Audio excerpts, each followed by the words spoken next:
All right, so this video is going to walk you through the entire process for our monochromatic still life painting.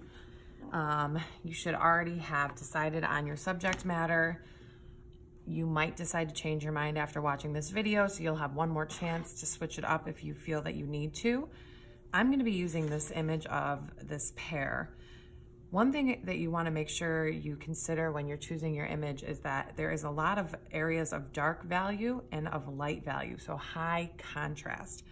You do not want to pick a photo that has all light areas or all dark areas, otherwise it's going to make this project very difficult for you. And I think we're just going to work from the iPads rather than a paper photo, unless you already had a paper photo you wanted to work from, because that'll give you the opportunity to switch it up if you'd like to. So once you find a photo that you want, you can either save it, or if you're having trouble, because sometimes these iPads, when you press on it, the little save button doesn't come up, you can click the top and the home button at the same time, and you can just take a screenshot of that photo. And then you want to go into your photos, and what you're gonna wanna do is you're gonna wanna edit that photo, and you want to change it to black and white so that you're just looking at it without color. Pick whichever one you feel has the most contrast. So I'm gonna go with the noir, and that's the photo I'm gonna work from. So the first thing that I need to do today is I need to, and this is what you all will be working on today, so the first day of this project. Day 2 will be painting, but I'm gonna show you guys how to get started with painting today, is just getting your under drawing or your outline onto your 6" by 6" square, either piece of paper or canvas. Like I said, those of you who have high grades in my class and have been turning in all your work on time, you'll be able to work on canvas for this project. So if you're not working on canvas, you'll get paper like this, and what you're gonna wanna do is you're gonna wanna tape it to the back of your sketchbook, just on the corners, not a lot of tape because it could peel your paper a little bit, and you'll keep it taped to the back of your sketchbook for the entire project. You're not gonna take it off at the end of class, you'll leave it on there. But as for underdrawing, this should take you about 30, maybe 40 minutes to do. Remember, don't pick something that is too complex, that's hard for you to draw. You wanna pick something you're capable of drawing. So I'm gonna start off by drawing the bottom of this pear, which is kind of like a larger circle, and then the top. I'm not pressing too hard, and I'm realizing already that my stem is gonna get cut off. So that means I need to stop what I'm doing and I need to erase.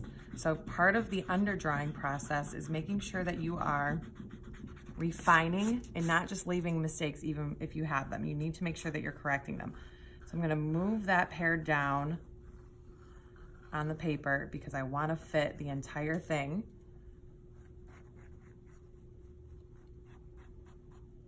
And I'm constantly looking back and forth between, now it's very dark over here, I almost can't even see that shape. So I'm just gonna kind of guess what I think it would look like. And then that stem curves up. Again, don't press too hard. I'm pressing a little bit harder than I would normally so that you guys can see what I'm doing, because I know on the projector screen it's a little bit harder. I can go ahead and erase this circle right here, and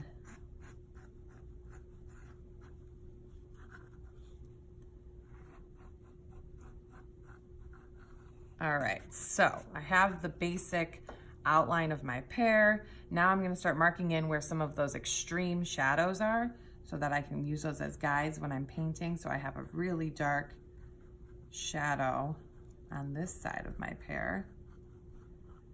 And I'm gonna erase some of these extra lines that I have right here. It's gonna help guide that dark shadow that I have. There's a little highlight right down here at the bottom, so I'm just marking out where that little highlight is. And I think that that is good for now. Okay, so I would also want to mark out that there's some shadows in my background. So there's this line, I think that's the edge of the table that the pear is sitting on, and I'm gonna mark out where that goes. And I have some highlights over here. It's pretty dark over here. There are some areas of gray over here. And then there's a highlight up here. So I'm kind of just marking in where some of those lighter areas are that I'm gonna have to mix some lighter values for. Okay, once you're done with your under drawing, that's as far as we're gonna get today. We won't start working with paint until the next time I see you, but I'm gonna go ahead and continue in the video and show you what you'll be doing when you come back. Each table has 2 of these plastic containers, which we'll use for mixing paint, and it'll be able to save that paint for you. You can separate it so that each person in the table, one person could mix on the lid, one person could mix here, and there will be 4 pieces. So each person at the table could have their own separate piece of this container to be mixing paint on. For colors, you just have to tell me today which color you're gonna use. I'm gonna use red for mine. You get to pick one color, and then every table obviously has to use black and white for adding their tints and shades to that color.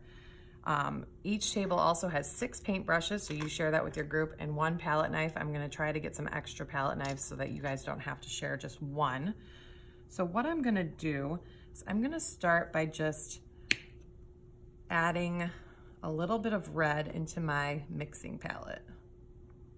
Now, please do not put any more than that much paint in your palette at a time. That's like more than enough. This is a very small surface. You are not going to need more than that. If I see people squeezing huge piles of paint into these palettes, you'll get a warning after that. If I see it continuing to happen, people are not being careful with how much paint they're using, you're not going to be allowed to paint anymore. So please be cautious of that. I'm going to go ahead and put a little bit of white.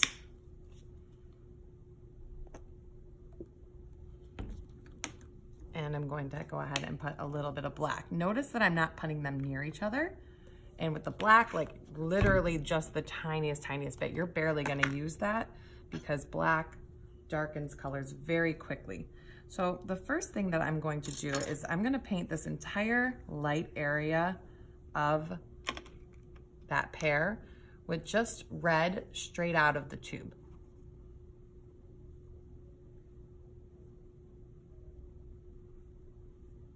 I'm not going to worry about the paint being thin right now because we're going to be building layers on this painting, so don't worry if it's see-through, but you do want to fill it in all the way.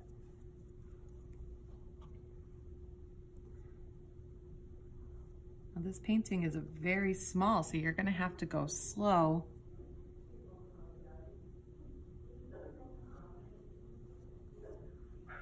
When you get to your edges, to be careful.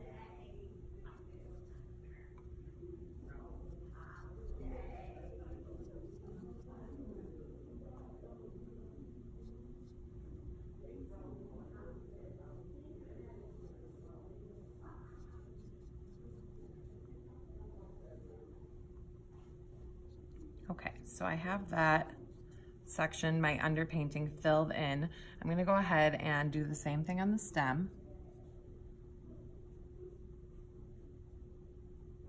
Now I need a smaller brush because the stem is really skinny, so I'm going to drop that one back in the water. Remember, you want to dry your brush off before you use acrylic paint because acrylic paint is already wet. So you don't want to paint with a wet brush. I switch to a smaller brush so that I can get that stem detail.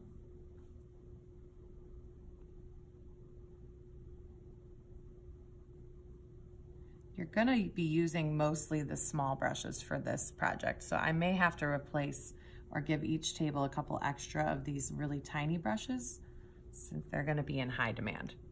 Okay, so now for this shadow area, I'm gonna go ahead and mix a dark red. So what I wanna do to mix is I'm going to scoop up some red and I'm gonna just get a little bit of black. Black is very powerful, so you really don't want to grab too much at one time. Like, I think that might have been too much. It's already, although that is a very dark section. So I might try that, and I want to mix this very, very well until I have a nice dark red. Okay, that looks pretty good. So I'm gonna go ahead and scrape the excess off. I'm gonna wipe that palette knife so that I can put it back in the middle of the table in case other people need to use it.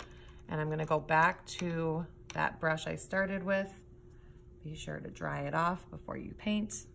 Get some color. And I'm gonna go ahead and paint in the dark shadow that I see on the pear.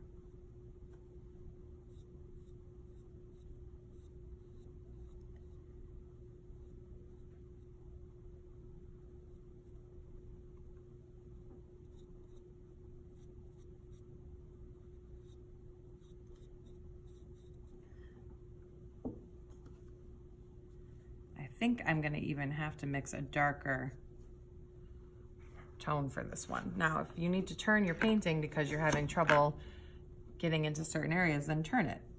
I was having a hard time angling my hand, so I just rotated my entire canvas, and it makes it easier for me to get this nice smooth line over here, even though it kind of blends into this background. So I'm gonna actually go ahead and, if you look at my photo, the edge of that pear, you can't even see it. It blends in with the background, so I can go ahead and fill in this background area with this dark red that I mixed. I will be mixing a darker one though, because I'm noticing that this is probably not gonna be quite dark enough. Now remember, there's a little highlight right here, so I don't wanna paint over that.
So I'm just gonna keep mixing some different values of red. I'm not gonna keep narrating in the video, but I'll just have it on a speed up time lapse so you guys can watch as I continue to try and match these different values.